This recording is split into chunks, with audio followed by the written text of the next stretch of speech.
पढ़ने जा रहे हैं टेंस के बाकी 3 टाइप्स। पिछले क्लास में हम लोगों ने क्या पढ़ा था, सिंपल टेंस और उसका डिवीज़न।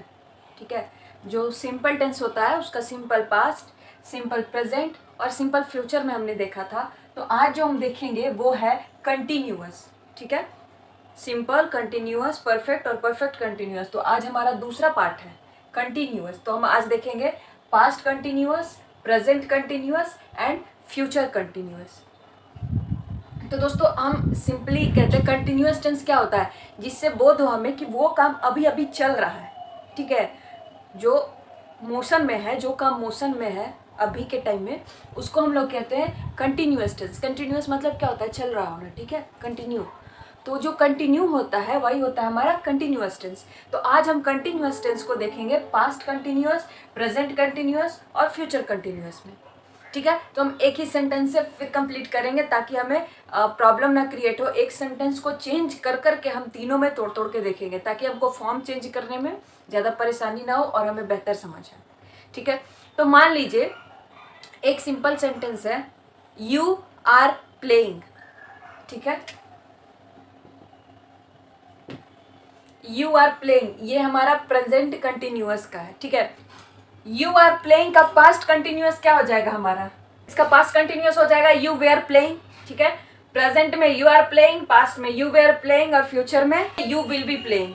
तो ये 3 सेंटेंसेस हो गए, पास्ट के, प्रेजेंट के, फ्यूचर के। सेम सेंटेंस है, तीनों अलग अलग टेंस में। ठीक है, अभी हम लोग ये देखेंगे कि जो तीनों सेंटेंसेस है इसके किस रूल और रेगुलेशन पे इसमें चेंजेस आते हैं। ठीक है, और एक प्रेजेंट का पास्ट में या पास्ट का प्रेजेंट में या प्रेजेंट का फ्यूचर में जब करना हो तो उसमें क्या चेंजेस आएगा और किस चीज से पता चलेगा। तो वही चेंजेस जो होते हैं इसमें रूल्स के तौर पे होते हैं और वही रूल हमको सीखना है। तो सबसे पहले हम पास्ट कंटिन्यूअस का देखते हैं। ठीक है, तो पास्ट कंटिन्यूअस का जो रूल होगा वो सबसे इंपॉर्टेंट रूल ये होगा कि आप जब भी यूज करेंगे उसमें वास वेयर यूज होगा। ठीक है, ठीक है, पास्ट कंटिन्यूअस में आप हमेशा वास और वेयर यूज करेंगे।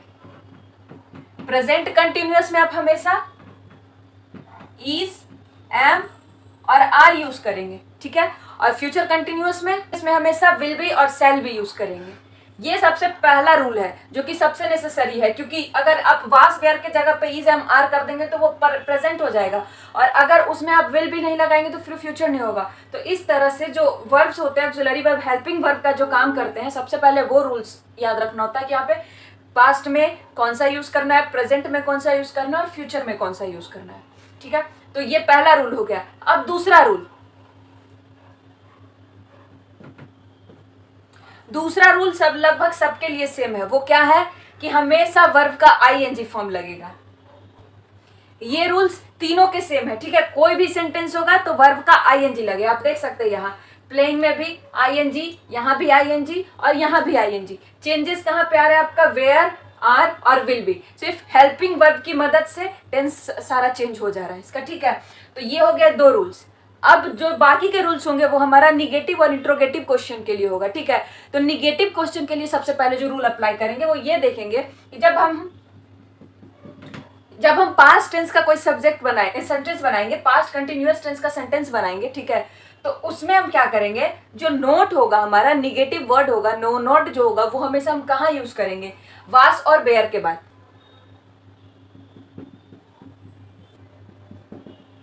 इसमें ये भी जो क्वेश्चन है हमारा, ये भी जो रूल है हमारा वो भी तीनों के लिए सेम है। कैसे, जब भी आप पास्ट कंटिन्यूअस का निगेटिव सेंटेंस बनाएंगे तो उसमें आपको क्या, हेल्पिंग वर्ब, उसके बाद आप नोट लगाएंगे। जब भी आप प्रेजेंट कंटिन्यूअस का बनाएंगे तो भी आपको हेल्पिंग वर्ब के बाद ही नोट लगाना है। ठीक है, और जब आप फ्यूचर कंटिन्यूअस बनाएंगे तो भी आपको हेल्पिंग वर्ब के बाद ही लगाना है। लेकिन फ्यूचर टेंस में जरा सा दिक्कत क्या होता है कि विल बी नॉट प्लेइंग नहीं होता, विल नॉट बी प्लेइंग हो जाएगा। ठीक है, हेल्पिंग वर्ब के बीच में आ जाता है।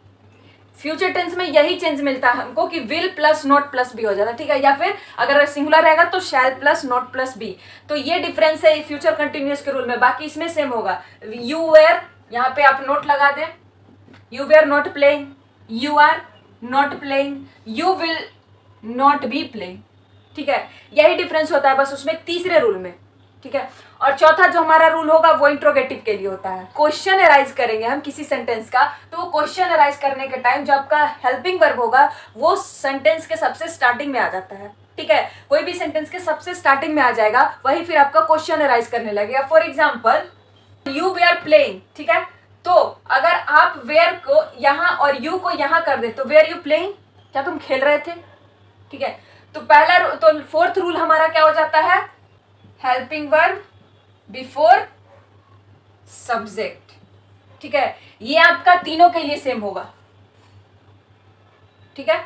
ये चीज आपका तीनों में सेम हो जाएगा। आपका हेल्पिंग वर्ब जो है वो सब्जेक्ट्स के पहले आ जाएगा। फॉर एग्जाम्पल इसमें यू वेयर प्लेइंग तो आपका हो जाएगा वेयर यू प्लेइंग। यहाँ यू आर प्लेइंग तो आर यू प्लेइंग, क्या तुम खेल रहे हो। यहाँ यू विल बी प्लेइंग तो विल यू बी प्लेइंग, क्या तुम खेलोगे, ठीक है। तो यही होता है इसके 4 रूल्स बेसिकली।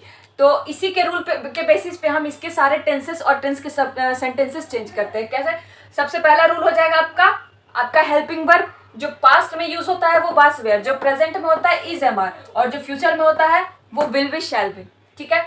फिर आपका वर्ब का फॉर्म, तो तीनों में वर्ब प्लस आईएनजी, ठीक है। उसके बाद आपका नोट, नेगेटिव सेंटेंसेस के लिए जब आप नोट लगाएंगे तो आपका हमेशा वो ऑक्सिलरी वर्ब हेल्पिंग वर्ब के बाद होगा, लेकिन फ्यूचर टेंस में वो विल नॉट बी, यानी कि हेल्पिंग वर्ब के बीच में लगेगा, विल और बी के बीच में लग जाता है, शैल और बी के बीच में लगेगा, ठीक है। और चौथा rule, helping verb before subject लगेगा तीनों में, ठीक है।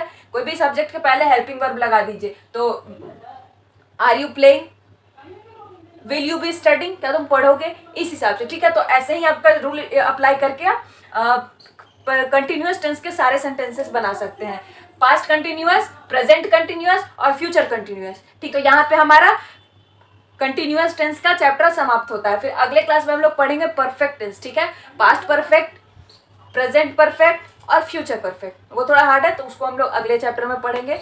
और सेंटेंस के जितने भी स्ट्रक्चर होते हैं वो हम आपको लिखाएंगे लास्ट में, समझाते हुए लास्ट क्लास में हम लिखाएंगे। ये आप समझ लेंगे तो वो लिखने टाइम आप खुद भी लिख सकते हैं, ठीक है। तो इसीलिए अभी हम समझा रहे हैं, और अगले जो लास्ट क्लास होगा हमारे टेंस का उसमें हम इसके सारे स्ट्रक्चर्स भी आपको लिखा देंगे, ठीक है। या फिर लिखा हुआ भी आपको डिस्क्रिप्शन में हम डाल देंगे, ठीक है। और अगर टेंस के आपने पिछली वीडियोस मिस करी है तो वो डिस्क्रिप्शन लिंक में आप देख लीजिए लास्ट 2 चैप्टर, ताकि ये भी बेहतर समझ में आ जाए।